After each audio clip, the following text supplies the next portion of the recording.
Bonjour les gens. Salut à tous. Voilà, on va commencer avec Tim, ce super atelier international de la galaxie sur l'évangélisation aujourd'hui en 2021. Bienvenue à The Rencontre. Ça va déboîter atelier intergalactique. Bim, 5, 4, 3, 2, 1. Bim.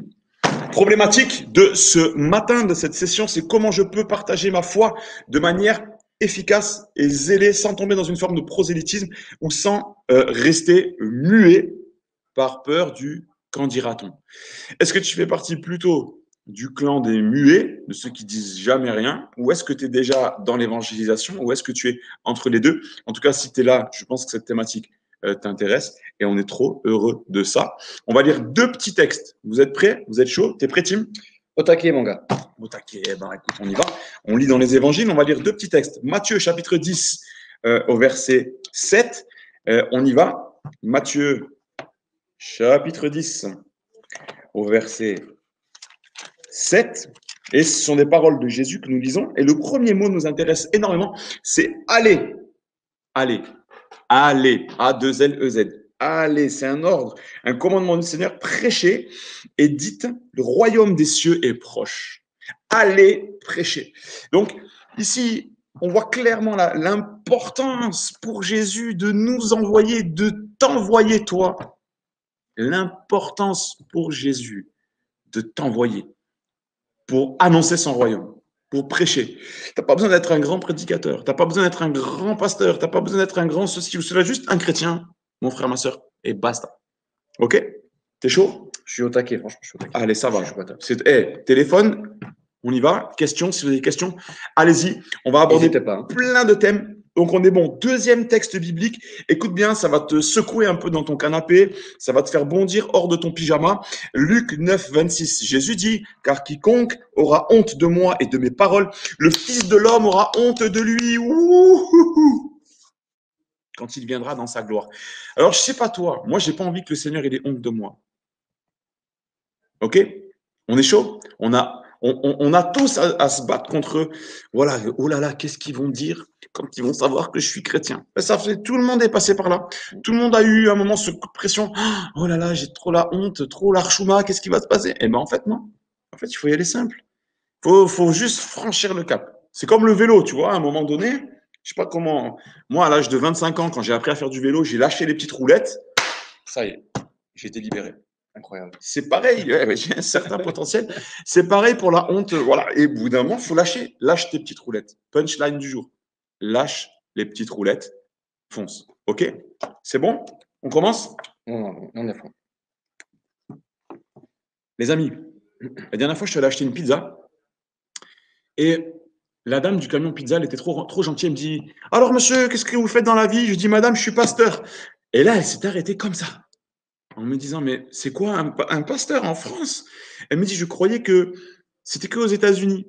Et j'ai dit, non, madame, mais non, il y a beaucoup de chrétiens avec des églises protestantes évangéliques, des églises pentecôtistes.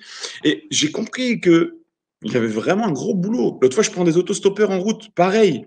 Et ils me disent, monsieur, vous êtes quoi? Je dis, je suis pasteur. Ils me disent, mais c'est quoi un pasteur? Bref, je vous dis ça parce que, en fait, les gens qui connaissent pas le mot pasteur, à la limite, c'est pas important. Mais dis-toi que s'ils connaissent pas un mot comme pasteur, qu'est-ce qu'ils connaissent de Jésus? Les gens aujourd'hui, ils connaissent plus. Et c'est à nous d'aller annoncer. C'est à nous d'aller témoigner. C'est à nous d'aller prêcher. C'est à toi. C'est à toi d'aller témoigner. C'est à toi de te lever, de te bouger et de montrer qu'on est là. De montrer qu'on est là. OK? Alors, si tu veux nous montrer que tu es là, prends ton écran et montre-nous. OK? Il y en a, tu vois, ils sont chauds derrière. Tu vois, t'as vu, ils bougent. Il bouge encore. Je l'ai vu bouger. OK, donc là, on va parler des racines et du zèle dans l'évangélisation. Nos racines dans l'évangélisation sont très, très simples. C'est les racines de la parole de Dieu. Et je vais te donner 4 petites pistes. Des fois, on veut témoigner à quelqu'un, on ne sait pas trop quoi lui dire, on ne sait pas trop sur quoi mettre l'emphase. Il y a un truc très simple sur lequel mettre l'emphase, c'est les 4 lois spirituelles. Les 4 lois spirituelles. La première des choses que tu dois dire à quelqu'un dans la rue, chez toi, ou je ne sais pas, où tu rencontreras quelqu'un dans le métro, dans le bus, monsieur, vous savez que Dieu vous aime. Première des choses à dire à quelqu'un. Première des choses. Deuxième chose à dire à quelqu'un. Mais le problème, monsieur, vous savez, dans le cœur de l'homme, c'est le péché. Et le péché fait du mal. Le péché nous détruit. Le péché nous coupe de l'amour de Dieu. Première loi spirituelle, Dieu t'aime. Deuxième loi, le péché nous fait mal, le péché nous coupe de la présence de Dieu, le péché nous amène à la mort, le salaire du péché, dit la Bible, c'est la mort, ça détruit les familles, ça détruit le cœur des gens, le péché nous détruit, l'adultère détruit les familles, ouais, ça c'est des exemples concrets que tu peux donner. Troisième loi spirituelle, il y a une solution, il y a un seul nom, c'est le nom de Jésus, qui peut te réconcilier avec Dieu, qui peut te sortir aujourd'hui peut-être de l'angoisse, de la dépression, et qui peut juste te donner le salut, qui peut t'amener la paix de Dieu, celle que, dont la Bible dit, la paix de Dieu qui surpasse toute intelligence. Et Dieu gardera vos cœurs et vos pensées en Jésus-Christ. La troisième loi spirituelle, Jésus est la solution. Et la quatrième loi spirituelle, Jésus veut une relation personnelle avec toi. La foi n'est pas quelque chose que nous devons vivre de manière traditionnelle, de manière annuelle, mais la foi, c'est quelque chose qui doit être une relation avec Dieu. Nous ne prêchons pas une religion, nous prêchons Jésus. Nous prêchons le Christ qui est venu sur la terre des hommes, qui est venu dans un corps semblable au nôtre pour nous réconcilier avec Dieu, pour nous racheter de la malédiction du péché et pour nous donner la vie éternelle. Et la vie éternelle, ça commence maintenant. Ces 4 lois spirituelles, c'est la base de ce qu'on doit communiquer aux gens. Dieu nous aime. Le péché, c'est le problème qui nous coupe de toute communion avec Dieu, qui nous coupe du salut. Jésus est le chemin qui nous ouvre le ciel. Et celui qui est mort sur la croix pour nous. Et il veut une relation avec nous. Il nous propose une relation avec nous quotidiennement. Yes. Voilà les 4 lois spirituelles. L'autre chose que tu vas pouvoir apporter facilement dans la rue, sur ton lieu de travail, au lycée, ton témoignage. En 3 minutes.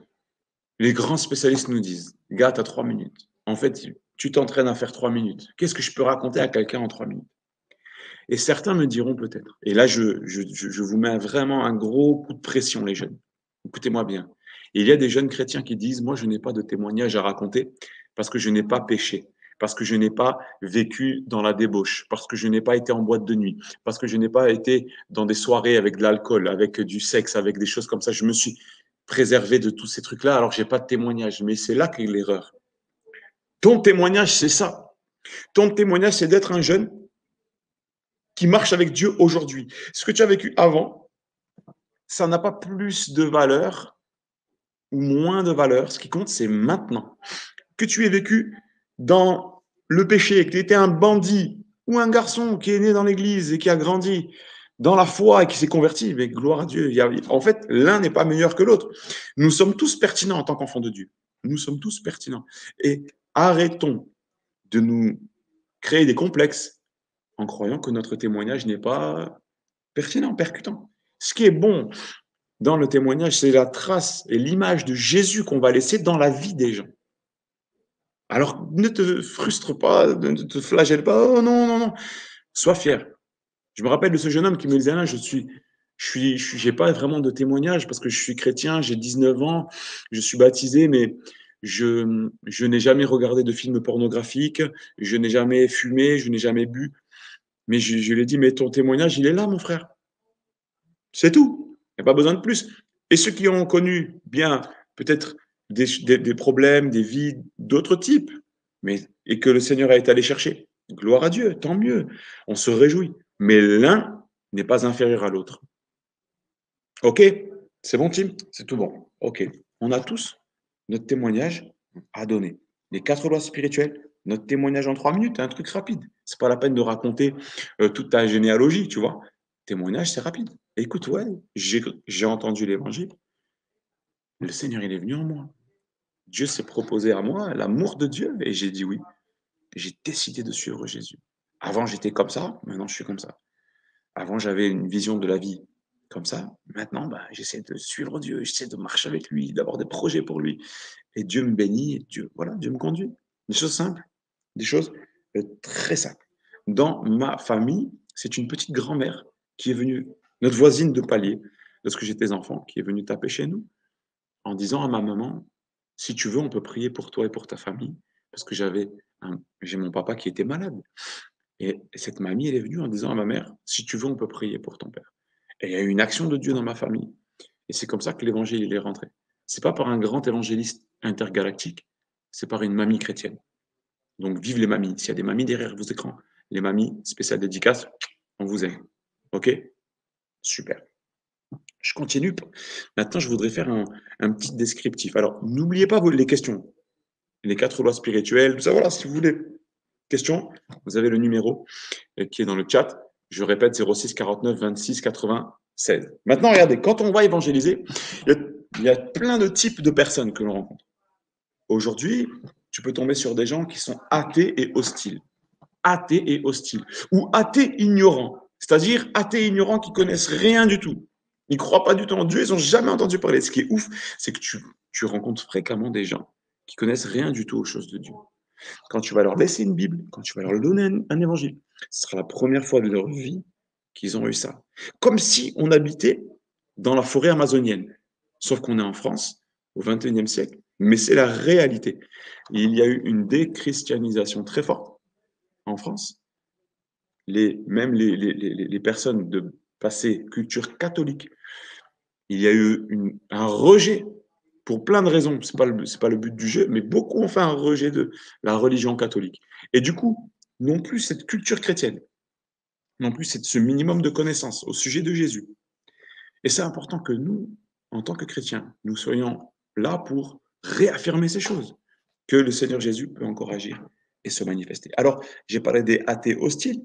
Il y a des athées qui peuvent être des intellectuels, des gens qui sont des cérébraux et qui vont raisonner, voilà, Dieu n'existe pas, et c'est non, c'est même pas la peine.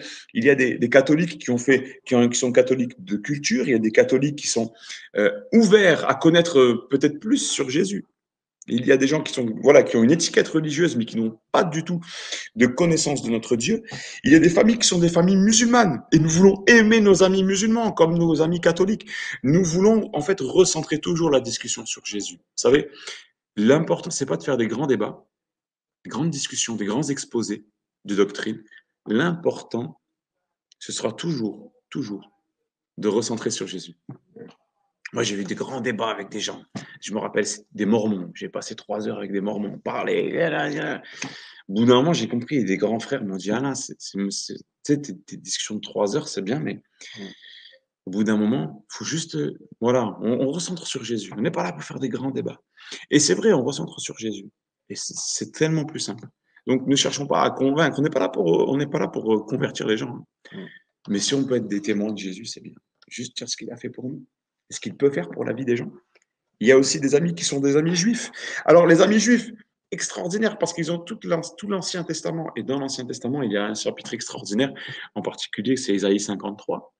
Quelle grâce de partager Ésaïe 53 avec un ami juif, avec un ami musulman aussi. Quand tu fais lire ce texte-là à quelqu'un, même un ami athée, qui connaît un tout petit peu Jésus, eh bien, il va réaliser que ce texte parle de Jésus. Sauf que ce texte, ben, on le sait, il a été écrit plus de 600 ans avant la venue de Jésus sur la terre. Donc, c'est quand même énorme.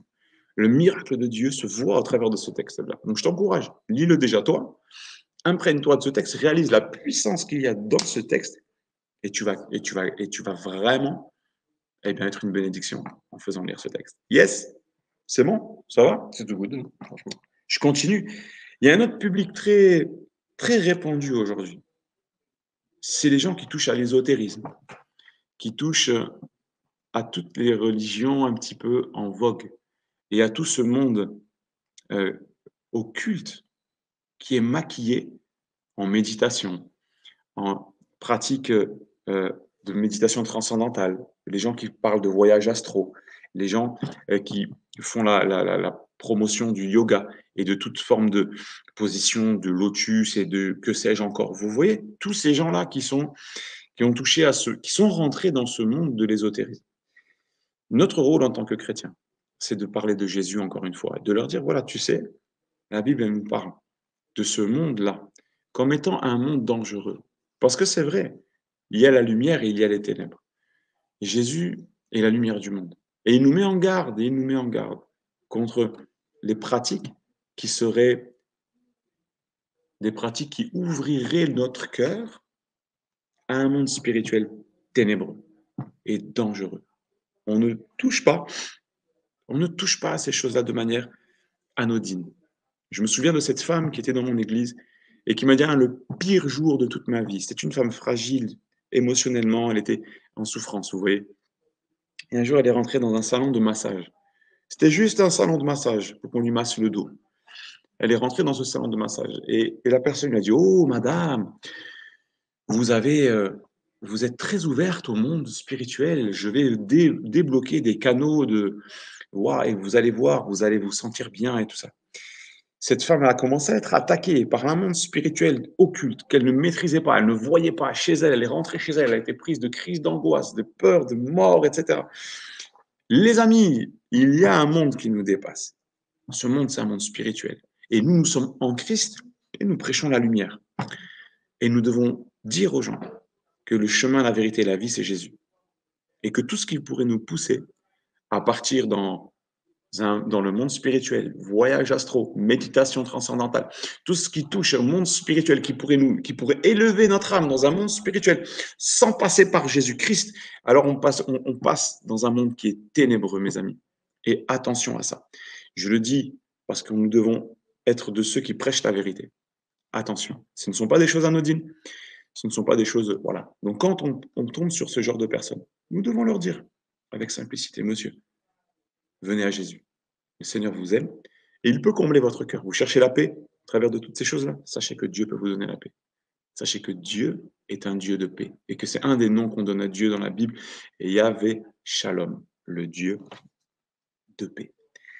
Yes. Tim, je fais une pause ici. Ouais. Est-ce que tu as des questions qui sont arrivées? Est-ce que toi-même, tu as des idées de challenge sur ces thématiques-là? Alors, j'ai aucune question qui est arrivée. Moi, j'aimerais juste revenir sur le fait enfin, c'est ce que tu as dit au début, mais des fois, on n'ose pas. Et enfin, pour vous raconter un peu moi, mais jusqu'à mes 18 ans, je pense que j'ai pas témoigné. Et après, je suis parti enfin, j'ai changé de ville et je me suis dit, mais à ce moment-là, mais il faut vraiment que je puisse vraiment dire et simplement même affirmer que je suis chrétien, en fait, parce que avant c'était quelque chose Mm. que j'osais même pas affirmer. Et j'ai pu le faire par la suite. Et en fait, je pense qu'il y a des fois où il faut y aller juste en fait en douceur et Dieu va permettre après, au fur et à mesure qu'on prenne de l'assurance et qu'on puisse après apporter clairement le message, selon après le public comme tu l'as dit. Carrément. Ouais. Avec douceur. Ça peut être sur sur notre lieu de travail, En dans études. l'usine, à la fac, en boîte d'intérim, notre voisinage, les copains du foot, du sport, de ce que tu veux. On est appelé à être des ambassadeurs de Christ. Le Nouveau Testament est clair, mais on y voit des hommes qui ont été des ambassadeurs et ce n'étaient pas des grands ambassadeurs. Le Seigneur a choisi des gens simples, des gens qui ont un cœur qui est prêt à partager la bonne nouvelle. Yes. On continue simplement avec nos racines, les racines et du zèle. Ok. Alors, les racines du christianisme, les amis. Souvent, moi, quand je suis descendu dans les rues au début de ma conversion pour témoigner de Jésus, j'ai des gens qui m'ont dit: vous êtes des Américains, vous êtes comme George Bush. Bref, c'était à l'époque, hein, c'était il y a 20 ans. Sais-tu d'où nous venons? Connais-tu les racines de notre foi? Nous sommes des descendants du protestantisme. Nous sommes les héritiers de ceux qui sont revenus à la parole de Dieu. Nous avons pour héritage tout l'héritage spirituel des pères de la Réforme, Calvin, Luther, Jan Hus, en République tchèque. Tous ces gens-là qui nous ont précédés et qui ont fait un retour vers la Bible. Tous ceux on pense aux Huguenots en France, sous Louis XIV, qui ont été persécutés pour leur foi. On pense tout ce qui est raconté dans le livre Le théâtre sacré des Cévennes. Tous ces gens ont subi les martyrs pour leur foi. Et nous sommes les héritiers de ces chrétiens. C'est une grâce, c'est un privilège, mais nous ne devons pas le sous-estimer. Nous devons savoir d'où l'on vient. Et aujourd'hui encore, dans plusieurs pays du monde, les chrétiens sont emprisonnés pour leur foi. Et nous devons comprendre le privilège que nous avons de vivre dans un siècle où on peut encore témoigner de Jésus. C'est dur, on se moque de nous. Mais pour certains, c'est pas simplement qu'on se moquait d'eux, c'est qu'on les attrapait, on les emprisonnait, on les torturait. Pour certains, on les mettait à mort et on continue à le faire aujourd'hui. Soyons fiers de notre foi, les jeunes. Sois fier de ta foi. Je me rappelle de ce jeune qui venait à l'église très discrètement. Il était tout timide, très introverti. Il ne s'engageait pas avec le Seigneur. Et par contre, il avait une vie associative très développée. Et tous les week-ends, il allait au foot. Il allait au Vélodrome à Marseille. Et il était là à fond. Oh, l'OM, ouais. Il était très fier de son club de foot. Mais concernant sa foi, c'était le néant. Les amis, n'oublions jamais que le plus important, c'est le royaume de Dieu. Fais de l'Éternel tes délices et il te donnera ce que ton cœur désire. Fais de l'Éternel tes délices. Mon frère, ma soeur, c'est les choses les plus importantes, c'est les choses d'en haut, c'est pas les choses d'en bas. Si toi, tu n'es pas fier de ton Dieu, si toi, tu ne parles pas de lui, si on n'annonce pas Jésus, qui le fera? On ne doit pas compter sur les réseaux sociaux pour le faire. C'est pas aux pasteurs de tout faire. C'est pas aux grands évangélistes de tout faire. C'est ta responsabilité de chrétien. Même si tu es jeune, tu peux être un témoin. Prépare-toi, prie, cherche Dieu, dis-lui Seigneur, qualifie-moi. Rends-toi et écoute cette punchline américaine. T'es prêt? Attention. Rends-toi disponible et il te rendra capable. T'as capté? Bim. Rends-toi disponible et il te rendra capable. Ouais, il te rendra capable d'être un témoin. Maintenant, on parle encore de ce qui se passe dans la rue. On voudrait nous associer à des sectes. Défendons-nous. Moi, je ne suis pas une secte. Je ne fais pas partie d'une secte. On ne m'a jamais manipulé pour que je fasse ceci, que je fasse cela. Nous, on se base sur la Bible. C'est pour ça qu'on s'appelle des chrétiens évangéliques. On se base sur la Bible. Évangélique, c'est ce qu'on enseigne. On ne m'a jamais volé d'argent. Dans les églises, on donne ce qu'on veut, quand on veut, si on le veut. On ne manipule pas les gens. Le message de Jésus, c'est un message d'amour simple, un message de paix, un message qui nous amène à croire et à le suivre. On n'est pas une secte, on n'est pas là pour forcer les gens. Jésus n'a jamais forcé personne à le suivre. Jésus tend la main, il propose son amour. Un deuxième truc qu'on peut essayer de nous dire, ouais, dans les rues, ouais, mais vous, oui, alors il dit, ouais, vous êtes une secte. D'autres vont dire, ouais, mais vous avez les guerres de religion, les croisades, vous êtes ceux qui ont fait dans le passé, vous avez fait l'Inquisition, tous ces trucs-là. Vous pouvez juste, mes amis, on n'est pas là pour faire des débats, mais juste pour dire la vérité au sujet de Jésus. Vous pouvez dire, écoutez, oui, il y a eu des gens qui ont massacré au nom de Dieu, mais jamais dans l'Évangile, jamais dans la Bible. Jésus nous encourage à la violence, à faire du mal, à forcer qui que ce soit à se convertir. Et Jésus n'a jamais versé une goutte de sang, si ce n'est le sien, sur le bois de la croix. Voilà une deuxième objection que l'on rencontre fréquemment et dont il nous faut connaître les contours, savoir quoi répondre, c'est important. Il faut aussi savoir parler avec des gens qui vont brandir la science comme étant la grande preuve que Dieu n'existe pas. Alors, mes amis, je vais donner quelques exemples tout simples. Moi, je suis un ancien prof de maths et de physique. J'ai rencontré plusieurs scientifiques, et des chrétiens et des athées. Et je me rappelle de ce moment où je suis allé voir mon prof d'électromagnétisme. Et c'était l'étude donc de la lumière, un peu des ondes électromagnétiques, des ondes de téléphone portable et tout ça. Et je lui ai dit, monsieur, expliquez-moi s'il vous plaît comment fonctionne la lumière. Et je me souviens de son embarras et de sa réponse. Il me disait, Manin, je ne sais pas en fait. Je ne sais pas te dire comment ça fonctionne. Pourtant, les mathématiciens et les physiciens ont réussi à mettre des équations qui marchent, qui nous permettent de comprendre et de faire fonctionner aujourd'hui des téléphones portables, du Wi-Fi, etc. Les équations de Maxwell, pour ceux qui connaissent. Mais ces équations-là ont été posées par des scientifiques qui ont essayé de comprendre comment fonctionnent ces choses. Mais qui a mis en place ces choses? C'est ni Maxwell, ni Albert Einstein, ni Gauss, pour ceux qui connaissent un petit peu, c'est pas eux. La science essaie de mettre en équation ce qui existe, ce qui a été mis en place. Il y a un chrétien, un pasteur qui est un scientifique qui a fait une visio avec nous il y a quelque temps de cela et qui disait qu'il y a une quarantaine, entre 40 et 50 constantes dans la nature qui sont précises et que si leur valeur était un petit peu différente, eh bien tout serait différent. Par exemple, la cohésion de la matière, les forces de cohésion intra-atomiques, Qu'est-ce qui fait que le noyau et les électrons, ça tient ensemble? Il y a des forces. Mais qui a réglé ces forces-là? Qui a réglé? C'est ni Einstein, ni Maxwell, ni personne d'autre, ni Mendeleïev. C'est pas eux qui ont fait ça. Si on prend une autre image toute simple, imaginez ça, c'est la Terre.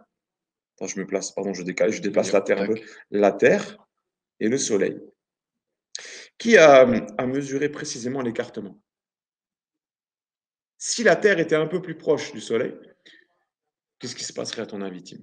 Je pense que je brûle. Eh ouais, on serait tous brûlés. Et si c'était un peu trop loin, qu'est-ce qui se passerait? Là, je gèle. Ah, il ferait super froid, on serait pas là. Mais qui a réglé la distance? Qui a réglé la distance entre la Terre et le Soleil? Qui a réglé le thermostat en disant, bon, il va faire une température ambiante en moyenne de 15-20 degrés pour que les gens soient bien, pour qu'on puisse vivre? Qui a fait qu'il y ait du dioxygène? Deux atomes d'oxygène qui vont se coller pour former une molécule qui va être le dioxygène qu'on va respirer, dont il y a 20% de dioxygène dans l'atmosphère. Qui c'est qui a fait ça? Qui c'est qui a fait qu'il y a une espèce une couche d'ozone là, qui protège et qui nous garde des brûlures, des UV, etc. Mon ami, c'est ni Einstein, ni Louis Ampère, ni qui tu veux, c'est aucun scientifique. Notre Dieu a créé, et notre foi ne doit pas être opposée à la science. La science n'a pas le pouvoir de bloquer notre foi. Et je vais vous dire un dernier exemple, écoutez bien. Il n'y a qu'une soixantaine d'années, il n'y a que 60 ans à peu près, que les grands scientifiques de ce monde ont convenu que la Terre avait un début. Auparavant, même Albert Einstein s'y est trompé, et Albert Einstein maintenait que la Terre et que l'univers étaient infinis, qu'il n'avait pas de commencement. Et il y a une soixantaine d'années, les gens, sous l'impulsion d'un scientifique qui était croyant, eh bien, il a confronté Einstein en lui disant, tu t'es trompé, il y a un commencement. Et Einstein s'était trompé dans ses calculs.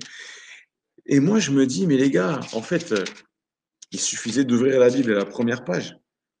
Et il est dit, au commencement, Dieu créa le ciel et la terre. Waouh! C'est énorme. En fait, Dieu nous l'avait dit, vous avez mis 2000 ans de science pour enfin le reconnaître. La science n'est pas à même de contredire la foi. De toute façon, notre foi, elle est dans ce que nous ne voyons pas. Notre Dieu est un Dieu qui laisse les hommes libres. Il se rend invisible, il agit dans le visible, mais en nous laissant tranquilles. Si on veut le rejeter, nous pouvons le faire. Jésus n'a jamais forcé personne à le suivre. Souvenons-nous du jeune homme riche, de cet exemple-là. Le jeune homme riche qui dit à Jésus, j'aimerais bien te suivre peut-être, mais finalement c'est trop dur, je pars. Le Seigneur nous laisse libres. Ok, ça c'était pour les scientifiques. J'ai terminé, Tim. Est-ce qu'il y a une question? Alors, j'ai plusieurs questions qui sont arrivées. Je vais essayer de te les rassembler à peu près dans chaque catégorie. Donc, première question, c'est, Alain, est-ce que tu as un passage dans la Bible qui parle du danger du monde spirituel, donc qui est sans passer par Jésus? Ok. Donc, les puissances, du coup, occultes. Est-ce que tu as un verset, Alors, un passage? par exemple, vous avez le texte où le roi Saül, alors qu'il est rejeté par Dieu, à un moment donné, il veut faire appel au prophète Samuel. Et il veut faire appel au prophète Samuel, donc c'est-à-dire qu'il veut communiquer avec le royaume des morts. Et Dieu condamne clairement ces choses-là. Il y a aussi ce texte qui dit, dans l'Ancien Testament, où il est dit qu'on ne trouve personne chez toi. Je vais essayer de vous trouver la référence. Hein. Je pense que ce sera le plus simple. Hop. Qui pratique la magie et tous ces trucs-là. Alors, je vais vous donner le texte exact. Donnez-moi juste quelques secondes. Hop. On ne trouve. Hop là. On ne trouve chez toi personne. Deutéronome 18:10. Personne qui fasse passer son fils ou sa fille par le feu. Personne qui exerce le métier de devin, d'astrologue, d'augure, de magicien, d'enchanteur, personne qui consulte ceux qui évoquent les esprits ou disent la bonne aventure, personne qui interroge les morts, car quiconque fait ces choses est en abomination aux yeux de Dieu, à l'Éternel, pardon, et c'est à cause de ces abominations que l'Éternel, ton Dieu, va chasser ces nations de devant toi. Tu seras entièrement à l'Éternel, ton Dieu, car ces nations que tu chasseras écoutent les astrologues et les devins, mais à toi, l'Éternel, ton Dieu, ne le permet pas. Voilà. Voilà un texte. Lorsqu'on lit les évangiles, on se rend compte que Jésus, dès les premiers textes de la parole de Dieu, qu'est-ce qu'il va faire? Il va confronter les puissances des ténèbres. Dès l'évangile, tu lis l'évangile de Marc, premier chapitre de Marc, vous lisez déjà, tous furent saisis de stupéfaction. Ils viennent chasser un démon. Tous furent saisis de stupéfaction, de sorte qu'ils se demandaient les uns aux autres, qu'est-ce que ceci? Une nouvelle doctrine. Ils commandent avec autorité, même aux esprits impurs, et ils lui obéissent, et sa renommée se répandit aussitôt dans les lieux environnants de la Galilée. Vous avez ici un exemple de l'Ancien et du Nouveau Testament où on voit que le Seigneur condamne le monde occulte comme étant quelque chose que nous ne devons pas toucher. Et dans le Nouveau Testament, vous avez Jésus qui confronte ces puissances et qui les chasse et qui montre son autorité. Parce que sur la croix, Jésus a déployé les puissances, les autorités et les dominations, il les a livrées en spectacle. Et il nous a donné le mandat. Cette autorité spirituelle, nous l'avons en nous.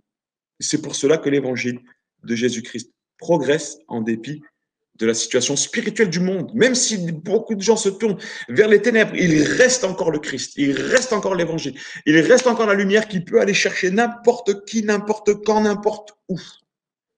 Yes. Ok, donc je continue dans les choses spirituelles. Donc les choses comme l'hypnose, les manifestations, tombent-elles dans les choses du monde spirituel? Dans la classe des choses spirituelles. L'hypnose et la manifestation. C'est quoi qu'est-ce que tu entends par la manifestation, mon ami? Ouais. Alors, si tu peux reposer. L'hypnose, définir ça correctement. Je pense que vous voulez dire la méditation. Ah, peut-être. En tout cas, l'hypnose. Donc, à partir du moment où on essaie de te faire perdre le contrôle de ton esprit, pour moi, et ça n'engage que moi. Moi, ce n'est pas quelque chose que tout le monde n'est pas d'accord avec ça. Moi, je pense que si on veut faire perdre le contrôle à quelqu'un, eh bien, c'est parce que c'est dangereux. Pourquoi? Et des personnes, hein, des gens qui pratiquent l'hypnose elles-mêmes le disent. Elles expliquent que quand tu hypnotises quelqu'un, tu ouvres une porte chez lui. J'ai vu un hypnotiseur connu expliquer. Il disait, voilà, si j'hypnotise quelqu'un, j'ai le pouvoir de retourner le voir le lendemain, le surlendemain. Je sonne chez lui et je lui dis, voilà, maintenant tu m'ouvres. Et si je lui ai donné l'ordre de me donner sa carte bleue la veille, au moment où il va ouvrir, hop, il va me donner sa carte bleue. Il y a une puissance de manipulation, une puissance spirituelle de prise de contrôle. Le monde des esprits existe. L'autorité spirituelle existe. Elle est soit bonne en Jésus-Christ, soit elle est mauvaise. Et ces puissances-là, elles ne vont pas faire du bien aux gens. Elles sont là pour contrôler, prendre le contrôle. Prendre le contrôle. Et le royaume de Dieu, frères et sœurs, c'est que la lumière s'installe, qu'elle débarrasse les gens des ténèbres. Donc, l'hypnose, à partir du moment où ça va faire perdre le contrôle de son esprit à quelqu'un, pour que son esprit, soi-disant, s'élève, pour que il trouve là une certaine paix, une certaine quiétude. À partir du moment où tu perds le contrôle, tu ne maîtrises pas ce qui se passe en toi, mon frère, ma soeur. Donc, moi, je suis contre l'hypnose et je suis pour sensibiliser les chrétiens à ne pas se faire hypnotiser. Une fois, j'étais scotché dans la rue, une adolescente de 14 ans qui se fait hypnotiser. Les gens jouent à ça maintenant. Se fait hypnotiser comme ça, devant la place publique, hein, c'était intime, et se fait hypnotiser comme ça. Tombe par terre, perte de conscience, etc. Mais qui sait ce qui se passe dans son cœur et dans son âme, dans son corps? Qui sait? Qui maîtrise? Selon sur qui tu tombes, selon le profil de la personne, tu peux te retrouver avec des dégâts, des dommages collatéraux terribles, terribles, terribles, terribles. Un état spirituel où le monde spirituel va rentrer en toi, où des forces de ténèbres peuvent t'attaquer. Je mets l'emphase ici et je vous mets en garde en tant que pasteur. Faites attention, ne vous laissez jamais hypnotiser. Ne vous laissez jamais avoir à pratiquer même des pratiques de relaxation. On va vous dire ça va te faire du bien, ça va pas me faire du bien. Celui qui me donne la paix, c'est Jésus. Je n'ai pas besoin d'autre paix que celle de la paix de Dieu qui surpasse toute intelligence et qui garde nos cœurs en Jésus-Christ. Donc là, elle m'a défini la manifestation, donc quand on croit quelque chose, qu'on l'écrit pour que ça se réalise. Voilà, si j'ai bien compris. D'accord, d'accord. Quand on croit quelque chose, qu'on l'écrit. Ok. Alors, je pense que tu fais allusion à quelque chose donc qui se pratique. Pensée positive. Voilà, une espèce de pensée positive. Euh, Mon avis personnel, mademoiselle, ce qui doit être, je sais pas si c'est une fille d'ailleurs, est-ce que Je crois, je ouais, ne suis pas sûr. Oui, ça a des c'est une fille, c'est ok. une fille. Ce qui doit se pratiquer, c'est la foi. Et notre foi, elle est basée sur ce qu'on entend, et ce qu'on entend vient de la parole de Dieu. En aucun cas, la pensée positive n'a le pouvoir de faire apparaître des choses ou de gérer nos situations. En fait, c'est pas ce que tu as écrit sur un papier qui va avoir de l'impact. Ce qui est important, c'est ce que tu crois. La Bible dit, si tu crois, tu verras la gloire de Dieu. Alors oui, il y a toujours des gens qui vont te dire, mais moi j'ai fait ça et ça a marché. OK? Moi j'ai fait ça et ça a marché. Mais faisons attention à ce que nous pratiquons. Faisons attention à ce que nous pratiquons. Il y a des gens mais qui ont de réels pouvoirs, mais ces pouvoirs-là ne viennent pas de Dieu. Ces pouvoirs-là ne viennent pas de Dieu. On pourrait parler de ceux qui ont le pouvoir d'enlever le feu, on pourrait parler des guérisseurs, on pourrait parler de toutes sortes de choses, de devins. C'est qu'on l'a lu dans la Bible, on a lu les textes qui les condamnent clairement, clairement. Ces pouvoirs existent, la Bible ne le nie pas, mais elle nous met en garde. Attention, ne touchez pas à ces choses-là. Voilà. Alors, autre question du coup. Comment parler de Dieu à des personnes qui, par exemple, dans des applications comme Discord, vont s'appeler Dieu de la mort et qui vont pour elles du coup aucune signification, aucune répercussion, et ou à des personnes qui ne sont pas ouvertes au débat, qui restent perchées sur leur position même si nos arguments sont bons. Ok. Moi, je crois qu'il y a un truc important, c'est que les gens resteront toujours libres de leur choix. Notre rôle en tant que chrétien, c'est juste de sentir bon, la bonne odeur de Jésus. Dans ce que nous disons, dans ce que nous faisons, dans ce qui nous sommes, dans ce que nous vivons, nous avons besoin d'être des ambassadeurs, des bons ambassadeurs. Et les gens, ils disent peut-être qu'ils sont hostiles, mais en réalité, on laisse une marque de Jésus. Et cette marque de Jésus, elle est un jour ou l'autre, elle peut porter ses fruits. Le gars peut dire, mais je me rappelle, j'avais un copain chrétien. Je me rappelle, il y avait quelqu'un qui m'avait dit que Jésus pouvait faire quelque chose pour moi. Donc, même si, voilà, aujourd'hui, il y a des personnes qui sont dans la provoque. C'est aussi, on est dans le siècle un peu de la provoque. Hein. Et ces gens-là, il nous faut juste voilà, leur montrer qu'on les aime, qu'on est là, que Jésus est là. Peut-être les mettre en garde, mais sans les juger. Et c'est là le point sensible. Tu vois, si tu as un copain qui joue à s'appeler l'ange de la mort ou je sais pas quoi, tu peux juste lui dire, écoute, frère, t'amuses pas à ça. T'amuses pas avec ça. Moi, je te déconseille parce que la mort, voilà, c'est une puissance, c'est des ténèbres. Les anges et les démons, ça existe. Et voilà, moi, je pense que il faut mettre en garde et aimer. Mettre en garde et aimer. Et puis, si le dialogue s'enclenche, tant mieux. Mais si ça ne s'enclenche pas, laissons une trace d'amour. Et si c'est des gens qui sont de notre quotidien, au bout d'un moment, il faudra arrêter de parler, on ne va pas saouler les gens, mais qu'ils sachent qui nous sommes et qu'ils sachent que Jésus reste là pour eux, pour les secourir. Ça, Dieu s'est proposé, et là, c'est exactement la même chose pour ces personnes-là, de façon finale. Et C'est ouais. simplement proposer Jésus, mais Et ça restera leur choix. Quoi. ça reste terrible quand quelqu'un refuse Mm. la lumière et qui fait le choix des ténèbres. Qui fait le choix des ténèbres. Ça reste terrible, mais nous sommes là pour mettre en garde, encore une fois, parce qu'on ne sait pas. Peut-être quelqu'un, il te rigolera comme ça, il se moquera de toi, mais dans 1 an, 2 ans, et peut-être qu'un jour le Seigneur Jésus même peut se révéler à lui et lui rafraîchir la mémoire en lui disant hey, tu te souviens, tu t'étais moqué d'un gars, un chrétien, mais pourtant c'est lui qui avait raison. Je peux te sortir de là. Vous savez, je vous donne un témoignage. Il y a une sœur de qualité vraiment qui a un témoignage dans ce domaine-là. Elle était, écoutez-moi bien, elle était possédée, elle était folle, elle était en psychiatrie, elle était avec une camisole. Une camisole, c'est un pull avec les manches cousues, vous voyez, comme ça, pour attacher. Elle avait fait de la danse. Et son professeur de danse lui avait dit, quand tu auras besoin, sache que Jésus pourra t'aider.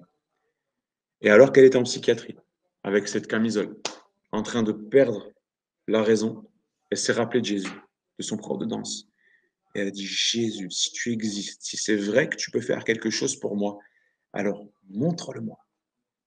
Et cette jeune fille s'est retrouvée avec ses pensées qui sont revenues, la maîtrise de ses pensées.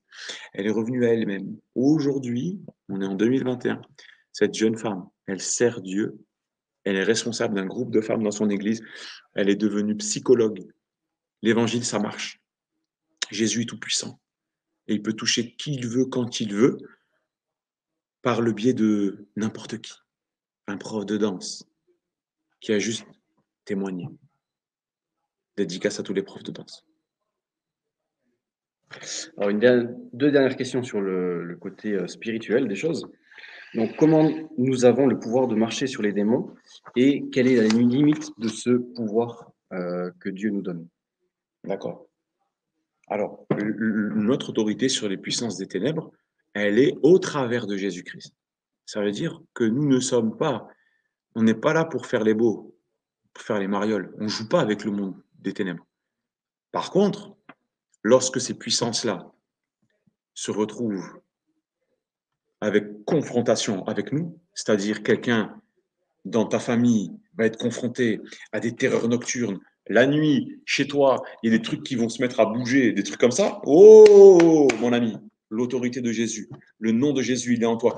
Et là, tu vas utiliser ton autorité spirituelle et tu vas dire, oh là, maintenant, Seigneur, je t'appartiens, ma maison, elle est à toi. Seigneur, que cette puissance-là, elle dégage maintenant. Seigneur, tu vois, peut-être ma soeur, mon père, ma mère, qui est pris avec des angoisses, des pensées de mort, des envies de suicide. Seigneur, je proclame maintenant. Seigneur, tu ramènes la vie dans le cœur de mon frère, de ma soeur, de qui tu veux. Et c'est là qu'on utilise cette autorité, mon frère, ma soeur. On n'a pas à avoir peur. On lit la Bible. Oh Seigneur, l'Éternel, tu es mon berger, je ne manquerai de rien. Tu me fais reposer dans de verts pâturages. Amen. Tu ramènes la paix dans la maison. Donc, notre autorité, elle est basée sur ce que la Bible enseigne et sur la puissance du nom de Jésus. On n'a pas peur parce que Jésus nous a donné cette autorité. Dans Marc 16, on pourrait le lire ensemble. Le Seigneur nous envoie tout simplement. Il faut être sage. Il ne faut pas faire les mystiques. Hein. On n'est pas là pour faire n'importe quoi. Voici les miracles qui accompagneront ceux qui auront cru. En mon nom. Et il le dit bien, en mon nom. C'est Jésus qui dit ça. En mon nom.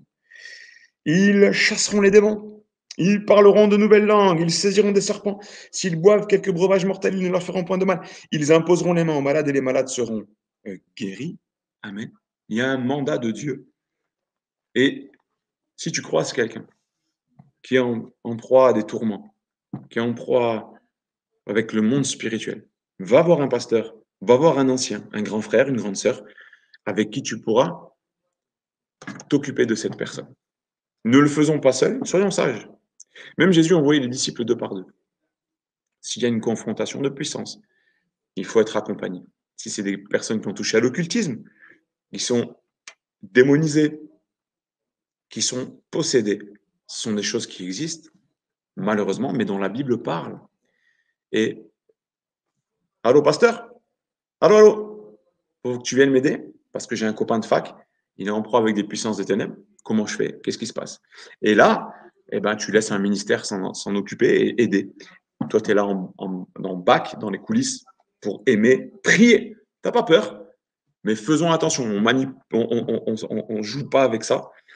Et il vaut mieux être avec des frères plus expérimentés pour être accompagné, tout simplement. Voilà, Tim. Mon avis, simplement. Hein, c'est juste mon petit avis de pasteur. Hein. Alors, maintenant, plus sur le côté évangélisation. Comment faire quand on a peur de perdre nos amis en affirmant qu'on est chrétien? Ah, là, tu fais plaisir. Là, tu fais plaisir. C'est vrai que c'est important, ça. Alors, je vais te dire un truc. Mon ami, si ces gens-là, ce sont tes amis, ils vont respecter ta foi. Tu peux partager ta foi. Et tu vois ce qu'ils pensent. Ils te diront: «Ah, moi, ça ne m'intéresse pas, moi, me saoule pas avec ça». Et là, tu respectes leur choix. Comme Jésus a respecté le choix des gens. Par contre, concernant la gestion des amis, là, je vais vous donner un conseil, les jeunes. Écoutez-moi bien, c'est important. Et merci pour cette question. Il y a des amis qui ne seront jamais une source d'influence négative sur toi. D'accord? Ça veut dire qu'ils ne sont pas chrétiens et ne vont pas te faire de mal. Et ceux-là, tu les bénis, tu les aimes et qu'un jour, que Dieu fasse qu'ils se tournent vers lui. Mais il y a des amis qui sont toxiques. Et les amis toxiques, ce n'est pas des amis. Si c'est des gens qui peuvent te faire du mal, mon frère, ma soeur, tu ne dois pas avoir de pitié. Pourquoi? Quand je dis pas de pitié, je préfère perdre une amitié et garder ma foi. Si c'est un ami qui veut te faire fumer du shit, qui veut te faire boire, qui veut t'emmener en soirée, et que tu dis non une fois, tu dis non deux fois, et qui voit que tu veux pas, mais il continue à te tenter. Il te dit, viens, j'ai une copine, elle est intéressée par toi, tu viens, tu verras, ça va le faire, nanana. Tu dis non une fois, deux fois, trois fois. Au bout d'un moment, il faut juste dire, écoute, on reste amis, mais moi, je ne sors plus avec toi. Moi, je ne veux pas, je ne veux pas de ces choses-là. Soit tu respectes, soit tu prends de la distance. Il vaut mieux prendre de la distance. Et même perdre un ami, c'est dur ce que je suis en train de te dire. Mais si c'est quelqu'un qui te tente pour faire le mal, dans le péché, il vaut mieux mettre de la distance. Il vaut mieux se protéger, protéger sa foi. Encore une fois, le chrétien n'est pas appelé à vivre sans amis. Il nous faut des amis. Et c'est très bien d'avoir des amis non chrétiens, mais juste de leur montrer qu'il y a des délires dans lesquels nous, on ne rentre pas. Et dans lesquels nous ne rentrerons pas. Voilà. Alors, 2 questions. Comment on fait si maintenant les personnes sont lassées de nous entendre? Et après aussi, une question qui est vraiment intéressante, c'est comment avoir de la compassion pour les âmes? Comment être sensible et comment vouloir annoncer en fait, l'évangile? OK. Alors, les gens, quand ils sont lassés, eh ben, peut-être qu'au bout d'un moment, il faut s'arrêter de parler, mais continuer à les aimer. Par contre, il y a des moments où c'est non négociable de parler. Quand on attaque, voilà, si on attaque notre foi, si on se moque de Dieu, etc., c'est bien de dire, écoutez, moi, ça m'est arrivé plusieurs fois de dire, écoutez, on peut rigoler avec ce que vous voulez, mais là, non. Voilà. Et de même, les gens respectent après. Moi, ça m'est arrivé plusieurs fois que ce soit sur mon lieu de travail, mes amis d'enfance. Quand mes amis d'enfance, je leur ai prêché l'évangile. À 17 ans, je suis allé dans les rues de mon quartier, j'ai distribué des évangiles à tous mes copains, tous mes potes. Oh, j'ai fait un enchaînement. Frrrr, enchaînement. Il y a ceux qui se sont moqués de moi et il y a ceux qui ont respecté. Même ceux qui se sont moqués, c'est pas grave. Dieu les bénit. Et j'ai gardé contact avec plusieurs. Par contre, je leur ai dit, écoutez, moi maintenant, les frères, moi, je suis chrétien. Donc, aller faire ça ou ça, je vous dis non. Ne venez pas me chercher si c'est pour aller faire des choses pas bien. Voilà, tout simplement. Donc, ceux qui sont lassés, pas de problème. Garde le contact et un jour, ils auront des questions. Un jour, ils reviendront vers toi. Comment rester sensible? Tu peux me relire la deuxième question? Ouais, comment avoir de la compassion pour les âmes et après être, justement avoir cette sensibilité et vouloir, avoir Ok. ce feu en fait pour annoncer l'évangile? Alors, il y a un commandement de Dieu. Tu aimeras le Seigneur ton Dieu de tout ton cœur, de toute ton âme, de toute ta force, de toute ta pensée, et ton prochain comme toi-même. En fait, l'amour de Dieu, c'est un commandement de Dieu. On doit avoir de l'amour pour les gens. Comme Dieu nous aime, nous devons aimer. Et c'est vrai que ça se travaille. C'est pas simple, hein. Des fois, tu as des gens, tu n'as pas envie de leur parler parce qu'ils sont pas agréables, parce qu'ils sont méchants, des fois. Mais c'est là qu'il faut se faire violence. Il faut prier. Seigneur, montre-moi comment je peux te servir avec telle ou telle personne, tel ou tel groupe de personnes. Ça se travaille dans la prière. N'oublions jamais que c'est spirituel. N'oublions jamais que c'est spirituel. Vous savez, des fois, des fois, Dieu se sert de nous. On est béni. Mais des fois, on passe à côté d'occasions. Moi, ça m'est arrivé. J'ai vécu les deux choses. Dieu, il y a eu des moments où ça a été waouh, extraordinaire. Dieu s'est servi de moi pour ramener des gens à la foi.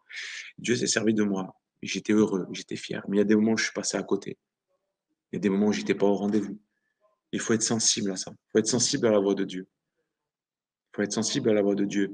Il y a des gens qui ont cruellement besoin de secours. Et si Dieu te met quelqu'un à cœur, alors vas-y, mon frère, fonce. Des fois c'est trop tard.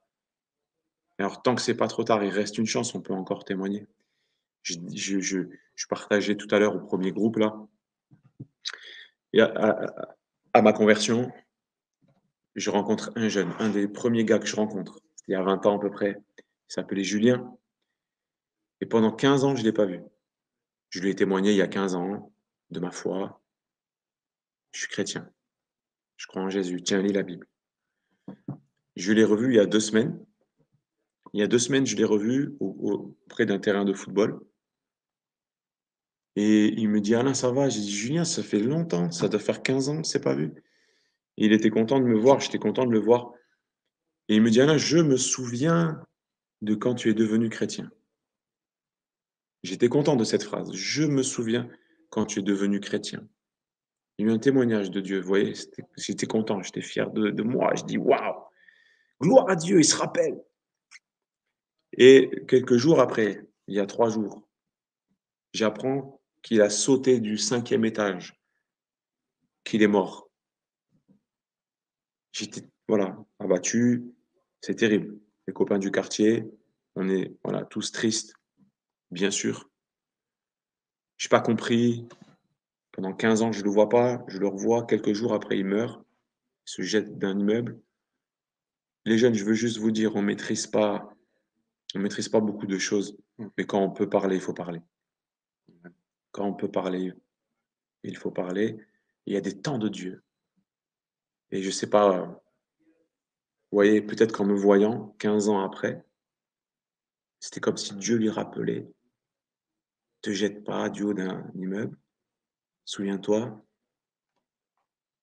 Jésus peut faire quelque chose pour toi. Je me dis ça, tu vois. Je me dis, purée, statistiquement, c'était improbable que que je le recroise 15 ans après. Et c'est juste au moment où il a des pensées de mort. Alors, j'aurais bien aimé te dire que cette histoire s'est bien finie, mais c'est mal fini. Alors, mon frère, ma soeur, bouge-toi, bougeons-nous. Aimons les gens. Parlons, parlons de lui. Comme un jour on nous a parlé de Jésus. Parlons de Jésus. Du coup, je vais directement rebondir sur ce témoignage. Et du coup, de nos jours, la peur d'être chrétien en France devient de plus en plus forte. Comment passer au-dessus, ne pas avoir peur des répercussions lorsqu'on déclare, excuse-moi, justement qu'on est chrétien et qu'on veut apporter la bonne nouvelle? Yes. On arrive ouais, au nœud du problème. Le nœud du problème du témoignage, c'est on risque d'être moqué, d'être rejeté même. On risque, voilà, de perdre des amis. Certains même perdent la famille, hein. On le sait, il y a certaines personnes, lorsqu'elles se convertissent à Jésus, c'est toute leur famille qui se tourne contre eux et qui leur parle plus du tout. Je me souviens, là, il y a quelque temps, on a baptisé une dame d'un certain âge et toute la famille est dans une autre religion et il y a une hostilité terrible, terrible, terrible, terrible. Cette mamie, elle a dit, j'ai décidé de suivre Jésus et je m'en fiche, même si je suis seul, j'y vais. Alors la communauté de l'Église est là, les croyants sont là, les frères et sœurs sont là, mais c'est vrai que c'est dur. C'est vrai que c'est dur. Et encore une fois, je parle d'amitié, on parle d'amitié. Tu as peur d'être seul. Et je comprends, hein, et je comprends cette peur d'être seul, d'être rejeté, qu'on se moque de toi. Sois sage. On n'est pas appelé à témoigner n'importe comment. On n'est pas appelé à parler que de Dieu tout le temps, tout le temps, tout le temps. Tu peux aller jouer au foot, boire un coca avec tes potes, aller voir un film au cinéma. Mais il y a des moments où il nous faut assumer notre foi. On n'est pas des mystiques. On n'est pas des gens bizarres, on est des gens normaux, avec un cœur pour Dieu. Donc, les gens, on leur témoigne. S'ils te rejettent, s'ils se moquent de toi, essaye d'entretenir l'amitié. Mais moi, je crois qu'il y a un truc très important. En tant que jeune chrétien, tu dois trouver des amis chrétiens. Pas que des amis chrétiens. On ne doit pas être dans une bulle évangélique. Mais on doit avoir, en cas de rejet, en cas de problème, des gens avec qui s'appuyer pour prier en disant, Seigneur, permet que je puisse renouer avec mes amis, permet que, voilà, qu'on puisse avoir un bon contact, qui puisse être aussi touché par mon témoignage. En tout cas, le rejet, c'est quelque chose qui est inévitable euh, par certains. Mais ce rejet n'est pas une fatalité. Certains pourront aussi se moquer de toi pendant un temps, et voir que tu es resté avec un cœur bon pour eux et ils peuvent changer d'avis. Par contre, il y a des points qui sont non négociables.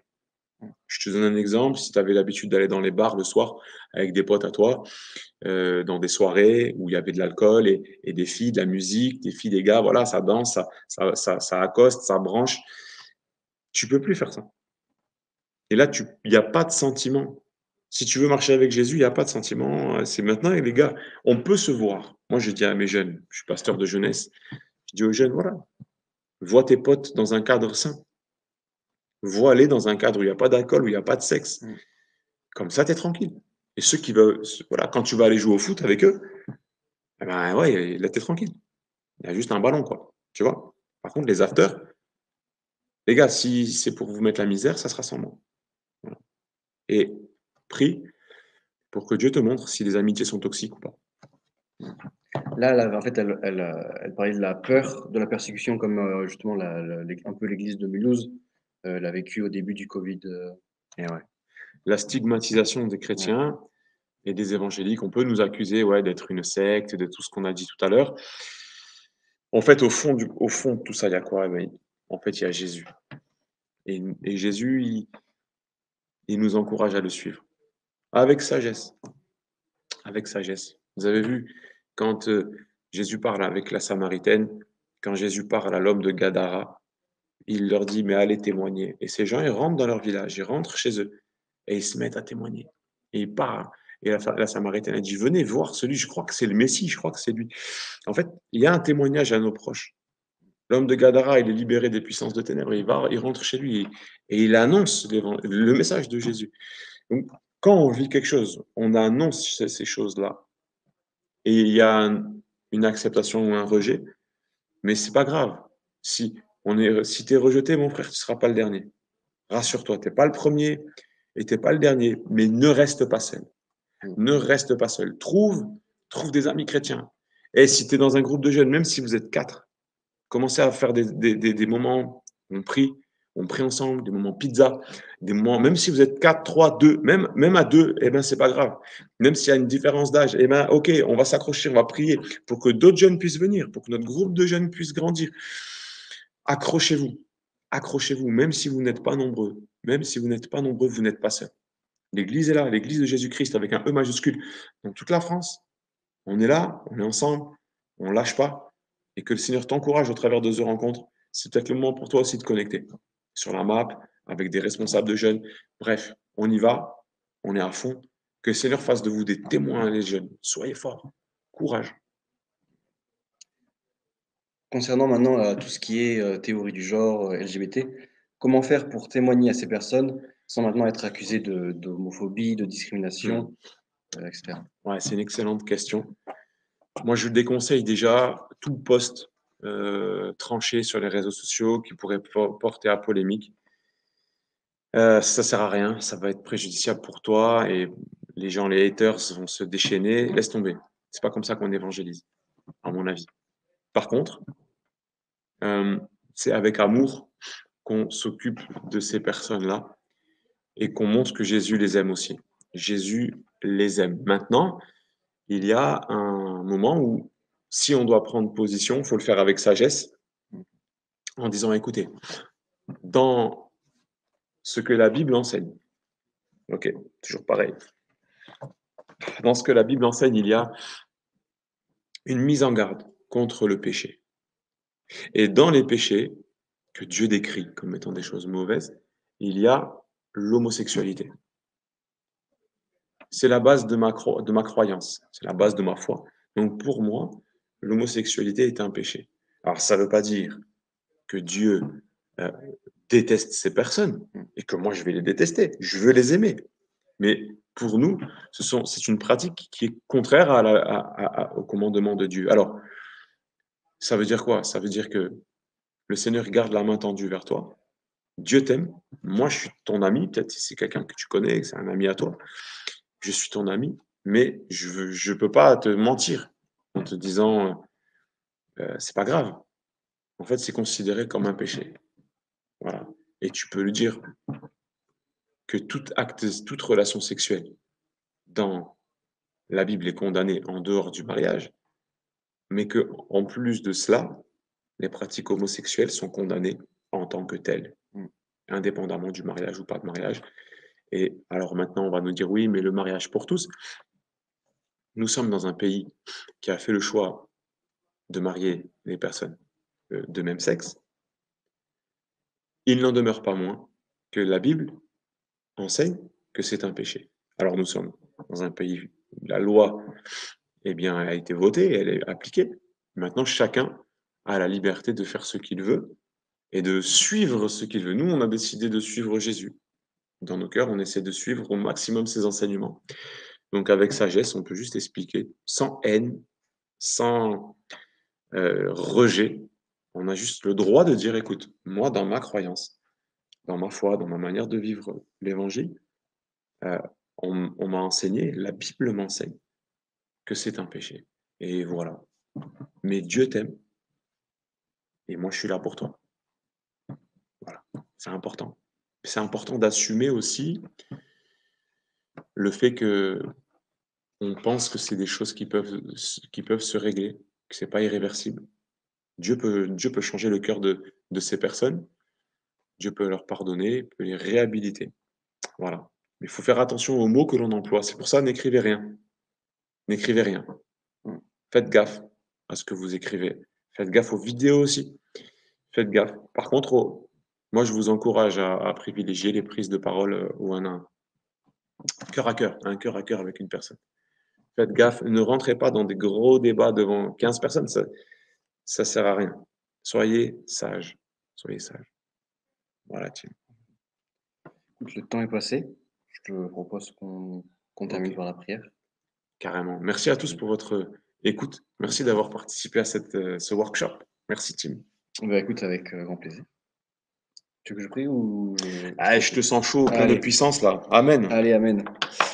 Eh bien, Seigneur Jésus, merci encore pour ce temps, merci pour toutes ces questions, merci vraiment que tu puisses vraiment bénir chaque jeune derrière son écran, vraiment que tu puisses maintenant les équiper, Seigneur, Amen. vraiment leur donner à chacun une sensibilité particulière pour vraiment apporter ton message au public auquel il est attitré, Seigneur. Vraiment, je te les remets à chacun entre tes mains, vraiment que tu puisses les remplir de ton feu, vraiment qu'ils n'y aillent pas avec un esprit de timidité, mais un esprit de force, comme tu le promets dans ta parole. Vraiment que tu puisses agir au travers d'eux, Seigneur, et vraiment qu'ils puissent expérimenter toujours plus ta puissance. Je te les remets chacun d'entre eux dans le nom de Jésus. Amen. Amen. Amen. Au revoir les amis. Soyez bénis. Prenez soin de vous.